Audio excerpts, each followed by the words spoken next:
Assalamualaikum warahmatullahi wabarakatuh. Perkenalkan, nama saya Rizky Mahmud dengan NIM 222020075 dari Prodi Ekonomi Syariah.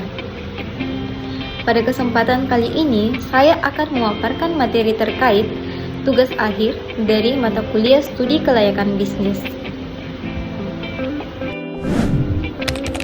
Apa sih yang dimaksud dengan studi kelayakan bisnis?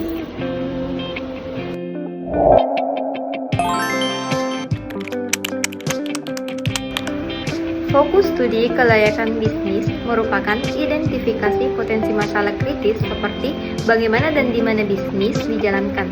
Hasil analisis studi kelayakan dapat dijadikan pedoman untuk berwirausaha.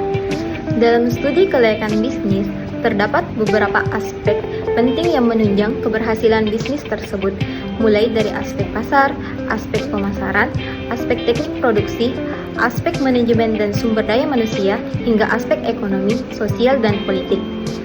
Sebuah bisnis tidak lepas dari analisis ekonomi yang berorientasi pada laba yang sebesar-besarnya.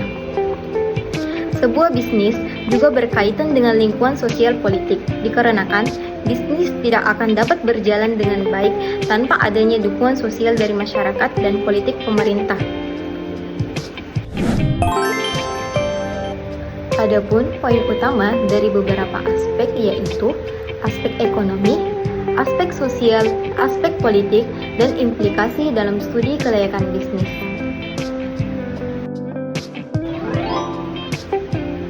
Poin pertama yaitu aspek ekonomi.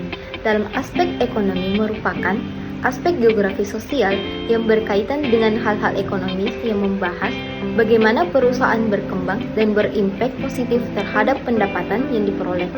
Bukan hanya itu, sumber daya manusia atau SDM juga harus sesuai dengan keadaan tempat kita memulai sebuah usaha, dikarenakan peningkatan ekonomi sangat berpengaruh terhadap hal yang akan terjadi dalam suatu perusahaan. Poin selanjutnya adalah aspek sosial. Dalam menjalankan bisnis, perusahaan hendaknya memperhatikan keseimbangan kehidupan sosial dikarenakan perusahaan hidup bersama dengan komponen-komponen lain yang berada dalam tatanan kehidupan yang pluralis dan kompleks, sehingga perusahaan mempunyai tanggung jawab sosial. Berikut beberapa peran perusahaan. Yang pertama yaitu perusahaan sebagai lembaga sosial, yang kedua yaitu perubahan kondisi sosial yang kompleks, yang terakhir yaitu perusahaan dalam masyarakat yang pluralistik. Selanjutnya, kita beralih pada aspek politik. Aspek politik adalah suatu kondisi yang terjadi akibat adanya isu, spekulasi, dan rumor, dikarenakan kondisi politik dari pemerintah yang bisa mempengaruhi permintaan dan penawaran konsumen. Adanya isu rumor, spekulasi yang timbul akibat kondisi politik yang diciptakan pemerintah akan mempengaruhi permintaan dan penawaran suatu produk, baik itu barang maupun jasa. Dalam menganalisis kelayakan bisnis, hendaknya aspek politik perlu untuk dikaji. Memperkirakan bahwa situasi politik saat bisnis dibangun dan diimplementasikan tidak akan sangat mengganggu sehingga kajian menjadi layak. Situasi politik dapat diketahui melalui berita-berita dan media massa. Adapun poin pada analisis politik, yang pertama yaitu isu strategis. Informasi pemberitahuan sosial yang mencakup informasi publik yang berkaitan dengan perubahan lingkungan, masyarakat, dan pemerintahan. Yang kedua yaitu penyelenggaraan pemerintahan. Suatu rangkaian atau struktur kepemerintahan di dalam suatu wilayah tertentu. Yang terakhir yaitu kerjasama pemerintah. Suatu perjanjian pemerintah dalam wilayah dengan pihak-pihak lainnya agar pemerintahan mau bekerja sama dengan suatu perusahaan.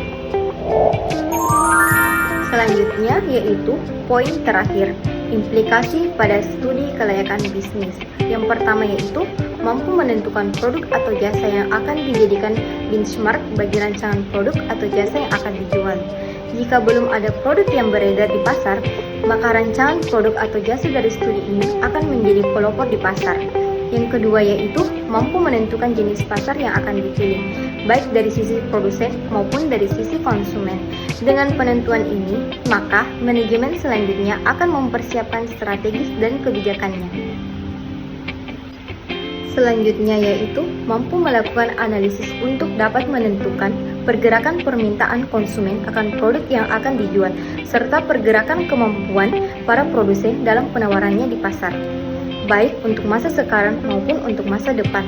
Yang terakhir yaitu mampu melakukan analisis untuk dapat menentukan pergerakan permintaan konsumen akan produk yang akan dijual, serta pergerakan kemampuan para produsen dalam penawarannya di pasar, baik untuk masa sekarang maupun untuk masa depan.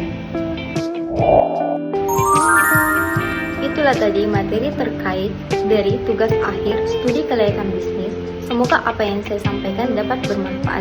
Wassalamualaikum warahmatullahi wabarakatuh.